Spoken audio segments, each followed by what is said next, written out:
늦은 저녁, 좁은 거실 안에는 말다툼의 흔적이 남아 있었어요.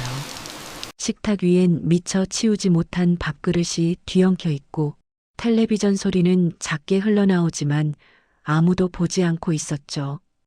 도윤은 문 앞에서 한동안 신발을 신지 않은 채 서성였어요.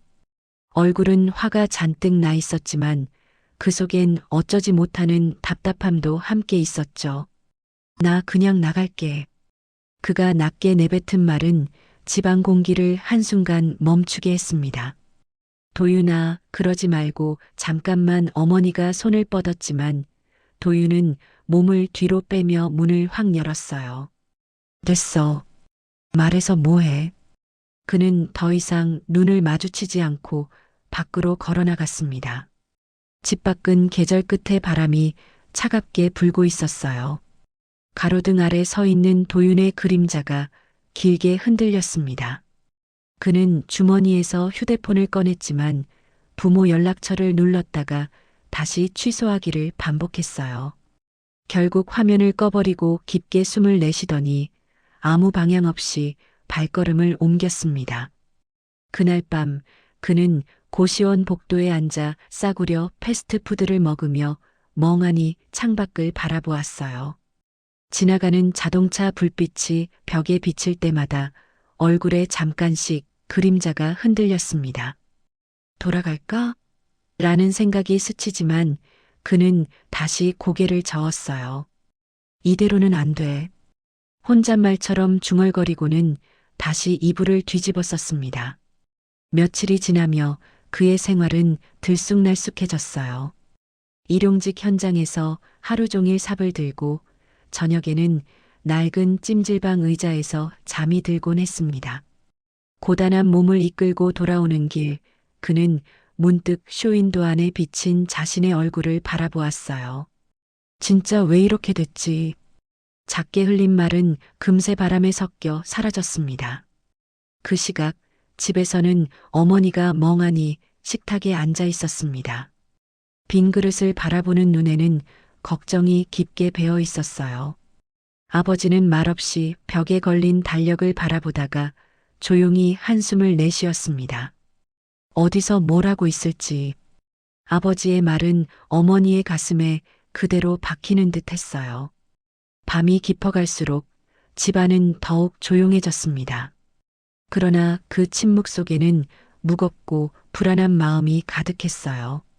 도윤이 나간 문을 어머니는 몇 번이나 바라보았습니다. 혹시라도 문고리가 돌아갈까 싶은 마음으로요.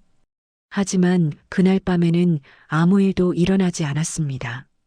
한편 도윤은 어두운 공원 벤치에서 가방을 베고 누워 하늘을 올려다보았어요. 가로등 불빛 사이로 흐릿한 별이 보였지만 그 별도 그의 마음에 닿지는 않았습니다. 그는 팔을 베고 누운 채 천천히 눈을 감았습니다. 언젠가는 돌아가야 할까? 그 질문은 대답 없이 떠돌기만 했습니다. 도윤의 첫날 밤은 그렇게 외롭고 낯설게 흘러갔습니다. 앞으로 무슨 일이 기다리고 있는지도 모른 채 그는 또 다른 하루를 견딜 준비를 하고 있었어요. 새벽 기운이 남아있는 공사장 한편에서 도윤은 철제 파이프에 기대어 숨을 고르고 있었어요. 일터에서 주는 컵라면이 그의 아침이었습니다. 뜨거운 김이 올라오지만 그는 젓가락을 제대로 들 힘도 없어 보였죠.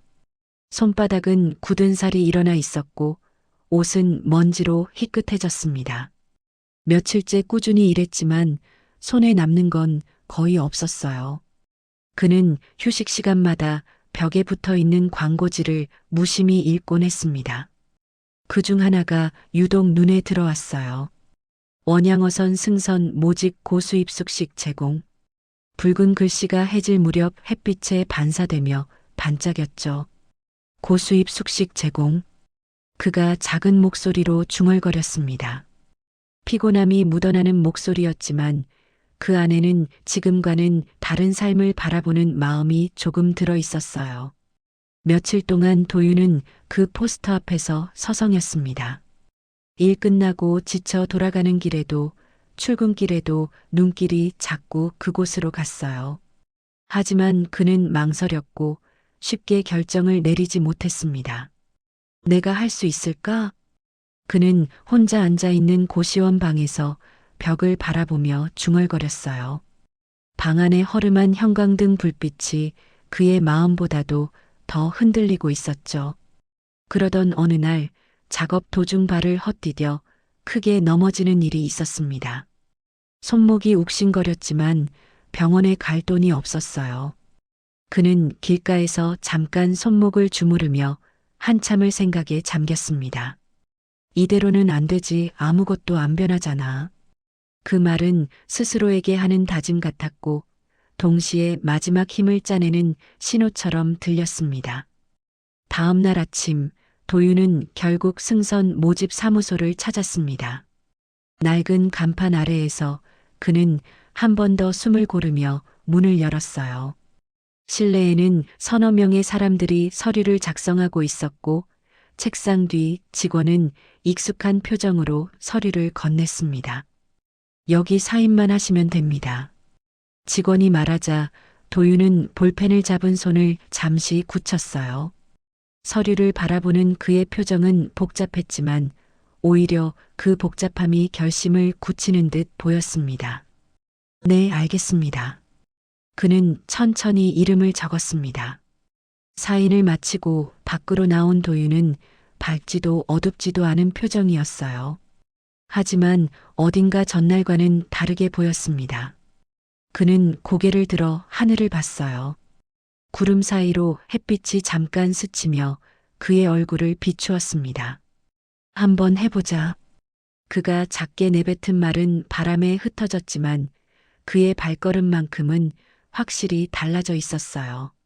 승선 당일 도윤은 작은 배낭 하나를 메고 항구에 도착했습니다. 거대한 선박이 천천히 흔들리는 모습이 눈앞에 서 있었어요. 배의 시끄러운 엔진 소리, 오가는 선원들의 분주한 움직임, 비릿한 바닷내음이 한꺼번에 밀려왔습니다. 저 배에 내가 타는 거냐? 그는 숨을 고르며 배를 올려다보았어요. 복잡한 감정이 얼굴에 잠시 스쳤습니다. 두려움, 설렘, 체념, 기대 모든 것이 섞여 있었죠. 잠시 후 승선 명단을 확인한 직원이 그의 이름을 부르자 도윤은 깊게 숨을 들이마시고 계단을 오르기 시작했습니다. 자신이 다시 돌아올 수 있을지, 무슨 일을 겪게 될지 아무것도 모른 채 그는 묵묵히 발걸음을 옮겼어요. 배가 출항하자 육지가 서서히 멀어졌습니다. 바람이 그의 머리칼을 스치고 바다의 거친 냄새가 폐 속으로 깊게 들어왔어요. 그는 난간을 잡고 뒤를 돌아보았습니다. 멀어지는 도시, 멀어지는 집, 멀어지는 지난 날. 그는 조용히 눈을 감고 마음속으로 중얼거렸습니다. 이제 다시 시작해보자고. 그렇게 도윤은 새로운 길 위에 올라섰습니다. 이 선택이 그의 인생을 완전히 바꿀 거라는 사실을 그때는 아직 알지 못했어요. 새벽 4시 가판 위는 이미 분주했어요. 아직 해가 뜨지 않은 바다는 검은 피부처럼 거칠게 움직였고 선원들의 발걸음은 철판 위에서 빠르게 울렸습니다. 도윤은 제대로 잠도 못 잔 얼굴로 안전모를 고쳐 쓴 뒤 주변을 둘러보았어요. 선장은 짧게 손짓했고 그제야 작업이 시작된다는 걸 눈치챘습니다. 첫 투망 작업은 생각보다 훨씬 거칠었어요. 줄이 감기는 소리는 날카롭게 귀를 때렸고 무거운 그물이 물속으로 끌려 들어갈 때마다 배 전체가 뒤틀리듯 흔들렸습니다. 이게 맞는 건가? 도윤은 줄을 잡고 버티며 숨을 삼켰어요. 손끝이 얼얼했지만 일을 멈출 수 없었습니다.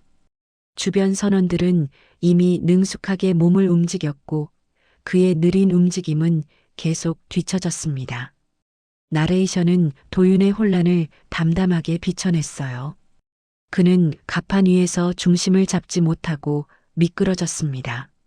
차가운 바닷물이 얼굴에 튀었고 허리까지 젖은 옷은 금세 무겁게 달라붙었어요. 선장은 아무 말 없이 그를 일으켜 세운 뒤 장비를 다시 쥐어주었습니다. 말은 없었지만 해야 한다는 뜻이 분명하게 전달됐습니다. 다음 작업에서는 도윤이 로프를 바르게 고정하지 못해 문제가 생겼습니다. 줄이 갑자기 풀리며 바람처럼 튀어올랐고 위험한 순간이었어요. 옆에 있던 선원이 급히 잡아주지 않았다면 큰 사고로 이어질 뻔했습니다. 젠장 또 실수냐?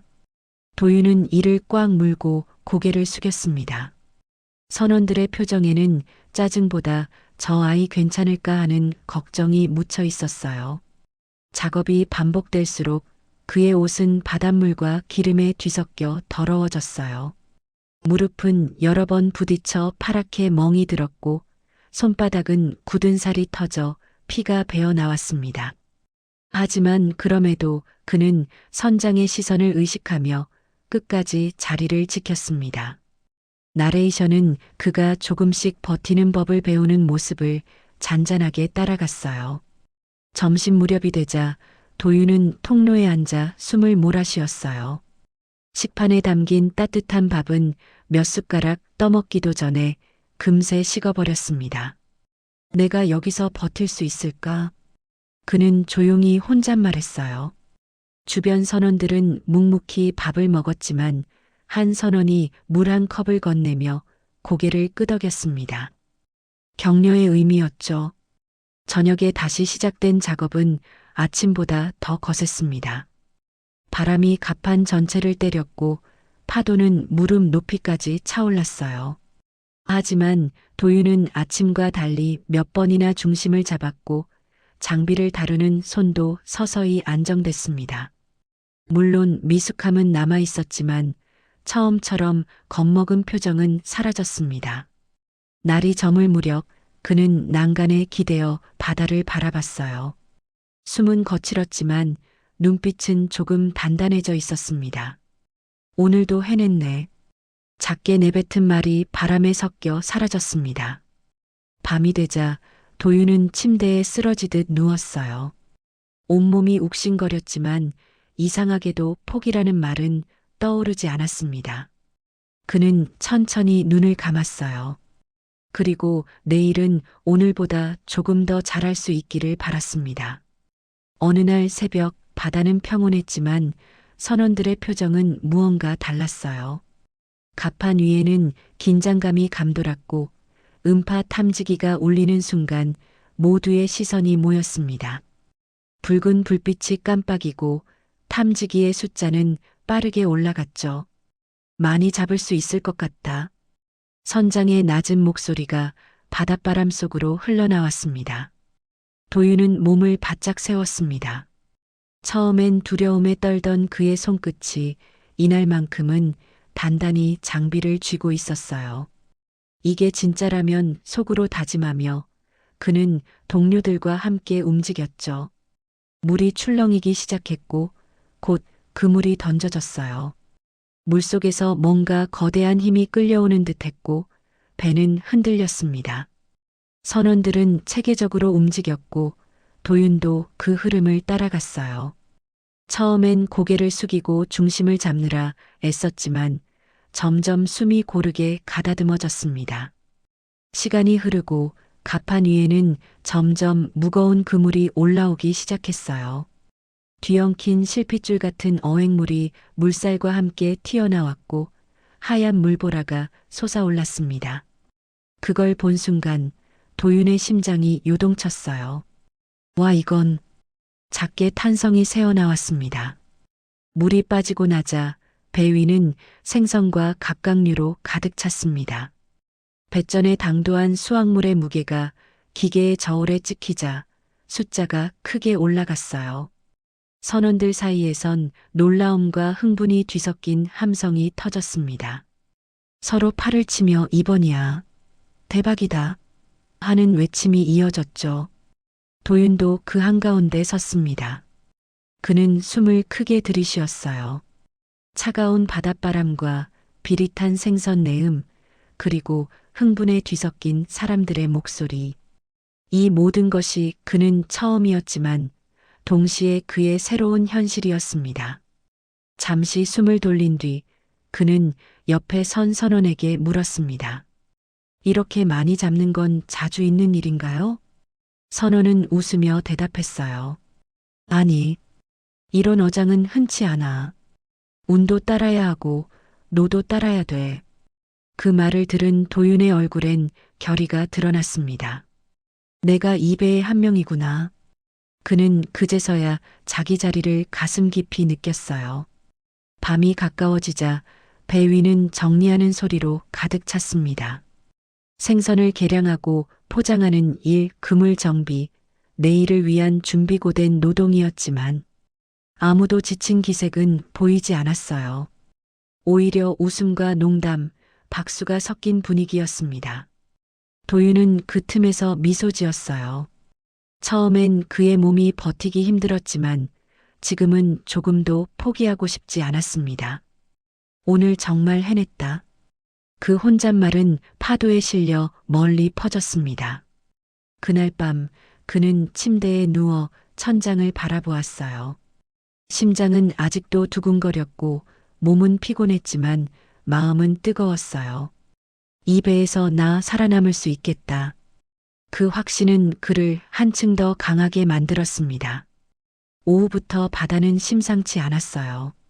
하늘은 잿빛으로 가라앉았고 바람은 거칠게 방향을 바꾸며 배의 측면을 강하게 때렸습니다. 선장은 날씨 변화를 눈으로 확인하더니 짧게 호루라기를 불었고 선원들은 일제히 움직였어요. 도윤도 장비를 부여잡으며 갑판 위에서 위치를 정했습니다.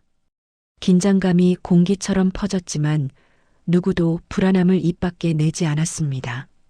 첫 파도는 거대했습니다. 갑판의 절반을 뒤덮을 만큼 큰 물이 튀어오르며 시야를 흐렸어요. 도윤은 난간을 붙잡고 흔들리는 몸을 간신히 세웠습니다. 심장이 크게 뛰었지만 그는 손을 놓지 않았어요. 괜찮아, 할 수 있어. 스스로에게 다짐하듯 작게 중얼거렸습니다. 거센 비가 휘몰아치기 시작하면서 그물 고정 장비가 흔들렸습니다. 선원들은 모두 제자리에 붙어 있었고 선장은 도윤 쪽을 향해 손짓했어요. 장비가 넘어지면 큰 사고로 이어지는 상황이었습니다. 도윤은 망설이지 않고 뛰어들었어요. 바람에 밀려 몸이 휘청거렸지만 그는 전력을 다해 줄을 움켜쥐었습니다. 도윤, 조심해. 한 선원이 소리쳤지만 폭풍 소리에 묻혀 그의 귀에는 제대로 들리지 않았습니다. 그는 미끄러운 바닥에서 무릎으로 버티며 줄을 고정하려고 힘을 줬어요. 손목은 저릿했고 바닷물이 얼굴을 때렸습니다. 그럼에도 눈빛은 흐려지지 않았습니다. 나레이션은 그의 몸과 마음이 동시에 흔들리는 순간을 따라갔어요. 그는 두려웠지만 그 두려움 뒤에는 포기하지 않겠다는 굳은 의지가 자리하고 있었습니다. 그동안의 반복된 실수와 혼란이 이 순간을 준비하게 만든 것처럼 느껴졌어요. 이전 같았으면 도망치거나 주저했을 상황이었지만 그는 더 이상 초보가 아니었습니다. 몇 분 후 다른 선원들이 합세했고 결국 장비는 안전하게 고정됐습니다. 선장은 젖은 머리를 털며 무표정한 얼굴로 도윤을 바라봤어요. 잘했어. 입모양만으로 겨우 보이는 칭찬이었지만 그 말은 폭풍보다 강하게 도윤의 가슴에 와닿았습니다. 도윤은 숨을 크게 들이쉬며 고개를 끄덕였어요. 네, 해냈다. 그의 작은 목소리는 바람에 실려 사라졌지만 표정은 진지하고 단단했습니다. 폭풍은 몇 시간 동안 이어졌어요. 배가 크게 흔들릴 때마다 갑판 위의 모든 사물이 떨렸고 사람들의 발끝도 함께 흔들렸습니다. 하지만 도윤의 움직임은 초반과 다르게 침착했습니다. 남은 장비를 정리하는 그의 손은 덜 떨렸고 방향을 잡는 몸도 안정적이었어요. 새벽이 가까워질 무렵 바람이 서서히 약해졌습니다. 하늘은 아직 어둡지만 빗줄기가 가늘어지면서 가판 위에 희미한 고요가 찾아왔어요. 선원들은 젖은 옷을 훌쩍이며 서로의 얼굴을 확인했고 그들의 눈에는 안도감이 가득했습니다. 도윤은 물이 고인 가판 위에 잠깐 앉아 숨을 고르며 바다를 바라보았습니다. 잔잔함이 조금씩 돌아오는 파도를 보며 그는 자신도 모르게 웃음이 났습니다. 버텼네, 나도. 그 말은 스스로에게 주는 조용한 응원이었어요. 그는 천천히 일어나 주변을 정리하는 선원들을 도왔습니다. 아무도 말하지 않았지만 오늘 이후 도윤을 바라보는 눈빛은 분명 달라졌습니다. 그는 이제 단순한 신참이 아니라 폭풍을 함께 견뎌낸 진짜 선원이 되어 있었어요. 선박이 항구에 다가오던 새벽, 도윤은 가판 난간에 서서 바다 위로 퍼지는 희뿌연 안개를 바라봤어요. 몇 달 동안 반복된 바다의 냄새가 이제는 몸에 배어 있었지만 육지가 가까워질수록 그의 마음은 점점 복잡해졌습니다. 집이 가까워지는 것 같은데 어쩐지 더 멀어지는 듯한 기분이었어요. 짐을 정리하는 선원들의 움직임은 익숙하고 활기찼습니다. 수고했어. 다음에 또 보자. 라는 인사들이 오갔지만 도윤은 짧게 웃는 것으로만 답했습니다. 이제 돌아가면 되는 건데. 그가 작게 내뱉은 말은 바람에 섞여 금세 사라졌습니다. 육지에 발을 디딘 순간 그는 주머니 속 휴대폰을 오래 만지작거렸습니다. 수년 동안 꺼두다시피 했던 연락처들이 떠올랐어요. 아버지, 어머니. 그 이름 두 글자가 손끝에서 맴돌았지만 정작 전화를 걸 용기는 나지 않았습니다. 지금 연락하면 뭐라고 해야 하지? 도윤은 깊게 숨을 들이마시고 고개를 숙였습니다. 숙소로 정한 작은 모텔 방은 텅 비어 있었어요. 짐을 내려놓고 침대에 앉자 갑자기 피로가 몰려왔습니다. 그는 바다에서 벌어모은 급여 명세서를 꺼내 한 장씩 펼쳐보았습니다. 꼬깃꼬깃하지만 묵직한 종이들이 바다에서 버텨낸 시간들을 말해주는 듯 했어요. 그러나 그 돈을 들고 있어도 마음은 가벼워지지 않았습니다. 돈이 있어도 이걸 어떻게 보여줘야 하지? 그는 창문 너머로 보이는 도시 불빛을 바라보며 한참을 움직이지 않았습니다. 결국 그는 집 근처까지 갔어요. 해질 무렵 오래전 익숙했던 골목에 발을 들이는 순간 마음이 덜컥 내려앉았습니다.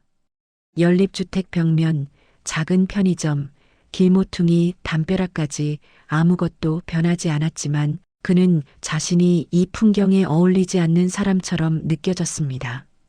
현관 앞에 다다랐지만 손은 초인종으로 가지 못했습니다. 내가 돌아가도 될까? 도윤은 계단 아래로 내려가는 길을 한참 바라보다가 결국 발걸음을 돌렸습니다. 그때 골목 반대편에서 누군가 빠르게 걸어와 그를 불렀습니다. 도윤이 맞지? 돌아보니 소희가 서 있었어요. 예전보다 차분해진 얼굴이었지만 놀라는 표정이 금세 반가움으로 변했습니다. 너 진짜 너 맞네. 얼마나 찾았는지 알아? 도윤은 잠시 말을 잇지 못했습니다. 나 돌아왔어. 둘은 근처 공원 벤치에 앉았습니다. 소희는 따뜻한 캔커피를 건네며 도윤의 손을 한번 바라봤어요. 굳은 살과 상처 자국으로 가득한 손이 모든 시간을 말해주고 있었죠. 고생 많이 했구나. 그 말에 도윤은 시선을 피했습니다. 집에는 갔어? 아직? 왜? 뭐라고 해야 할지 모르겠어. 소희는 대답 대신 가만히 앉아 있었습니다. 흔한 위로나 장난도 없이 그냥 옆에서 바람을 함께 맞아주었어요. 그 조용함이 오히려 도윤에게 큰 위안이 되었습니다. 나레이션은 그 순간 도윤의 마음을 담담히 따라갔어요. 그는 두려웠습니다. 돌아가면 기뻐할지, 실망할지, 원망할지 전혀 알 수 없었어요. 하지만 동시에 돌아가지 않으면 안 된다는 사실도 너무나 잘 알고 있었습니다. 밤이 깊어갈수록 공원은 고요해졌고 벤치 위에서 나란히 앉은 두 사람의 그림자만 길게 드리워졌습니다. 소희는 캔커피를 비우고 조용히 말했어요. 도윤아, 너네 집 내가 생각하는 것보다 항상 널 기다리고 있을 거야. 그 말은 부드러웠지만 깊었어요. 도윤은 천천히 고개를 들어 밤하늘을 바라보았습니다. 그래, 언젠가는 해야 하는 일이지. 그는 마음속으로 조용히 결심했습니다. 오늘은 아니어도 곧 돌아가리라고요. 그렇게 도윤은 다시 한 걸음을 내디딜 준비를 하고 있었습니다. 해가 막 지고 난 골목은 주황빛 가로등 아래 조용했어요. 도윤은 집 앞에 서서 손끝으로 초인종을 만지작거렸습니다. 누르지 않은 채 망설이기를 여러 번 손이 허공에서 멈추었다가 내려오는 동작만 반복됐어요. 심장은 조용하지만 무겁게 뛰고 있었고 숨을 들이쉴 때마다 가슴이 조여오는 듯 했습니다.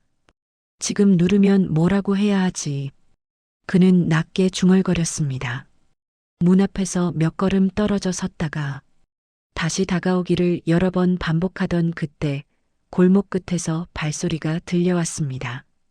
무겁고 일정한 리듬의 걸음이었어요. 도윤은 반사적으로 몸을 돌렸고 어둠 속에서 아버지가 천천히 걸어오고 있었습니다.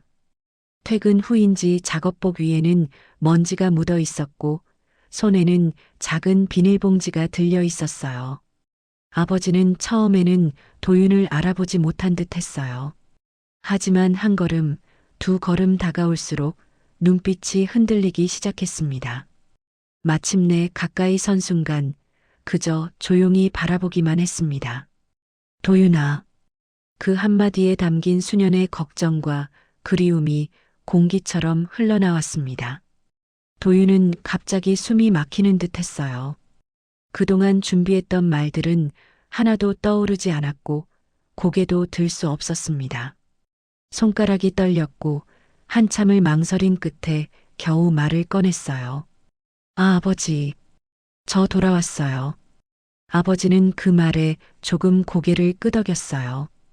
가까이에서 보니 아버지의 얼굴에는 예전보다 훨씬 깊어진 주름이 보였고 눈가에는 피곤이 더해져 있었어요. 그 모습을 보는 순간 도윤의 가슴은 먹먹하게 아파왔습니다. 아버지는 작은 숨을 내쉬며 말했어요. 그래, 왔으면 됐다. 짧은 문장이었지만 그 속엔 원망도 화도 비난도 없었습니다. 그냥 돌아와줘서 고맙다는 마음이 고스란히 담겨 있었죠. 둘 사이에 잠시 침묵이 흘렀어요. 하지만 그 침묵은 어색함이 아니라 서로를 확인하는 시간이었습니다. 도윤은 천천히 고개를 들어 아버지의 얼굴을 바라보았습니다. 그리고 한 걸음 다가가 조심스레 고개를 숙였어요. 죄송합니다. 그 말은 떨렸지만 진심이 담겨 있었어요. 아버지는 말없이 비닐봉지를 들어 보였어요. 그 안에는 간단한 저녁거리가 들어 있었죠. 들어가자. 어머니 기다리신다. 그 말은 따뜻하게도 단단하게도 들렸습니다. 도윤은 눈가가 뜨거워졌어요. 한동안 잊고 지냈던 집이라는 단어가 현실이 되는 순간이었습니다. 그는 고개를 끄덕이며 문 쪽으로 발걸음을 옮겼습니다. 문을 여는 순간 어두운 거실불이 천천히 켜졌어요. 아주 익숙한 냄새, 오래전 기억 속 그대로의 공기, 좁지만 포근한 집의 분위기, 모든 것이 도윤을 맞이하는 듯 했습니다. 아버지는 뒤에서 그를 묵묵히 따라 들어왔습니다. 아버지는 도윤의 등을 가볍게 두드렸어요. 힘들었지. 짧은 속삭임이었지만 도윤은 그 말 한마디가 몇 년 동안의 고생보다 더 크게 마음에 와닿았습니다. 그는 천천히 신발을 벗고 집 안으로 들어섰습니다. 오늘 도윤은 마침내 자신이 돌아가야 할 자리에 다시 다다른 것이었어요. 집안은 오랜만에 따뜻한 기운으로 가득했어요. 거실 불빛은 은은하게 비추고 주방에서는 부드러운 조리 소리가 들렸습니다. 도윤은 현관에 서서 잠시 신발을 벗지 못한 채 멈춰 서 있었습니다. 너무 낯익고 너무 그리웠던 풍경이 한꺼번에 밀려와 가슴이 뭉클해졌어요. 도윤아, 너 왔구나. 어머니가 주방에서 돌아보는 순간 눈가가 붉어졌습니다. 손에 들고 있던 국자가 떨릴 정도였어요. 도윤은 조심스레 고개를 숙였습니다. 엄마. 짧은 한마디였지만 오래 참아왔던 감정이 조용히 흔들렸습니다. 어머니는 다가와 도윤의 얼굴을 천천히 살폈어요. 햇볕에 그을린 피부, 거칠어진 손, 마른 볼살. 그 모든 흔적을 보는 순간 마음속에서는 오랜 걱정이 한꺼번에 풀려나갔습니다. 밥 먹었니? 왜 이렇게 말랐어?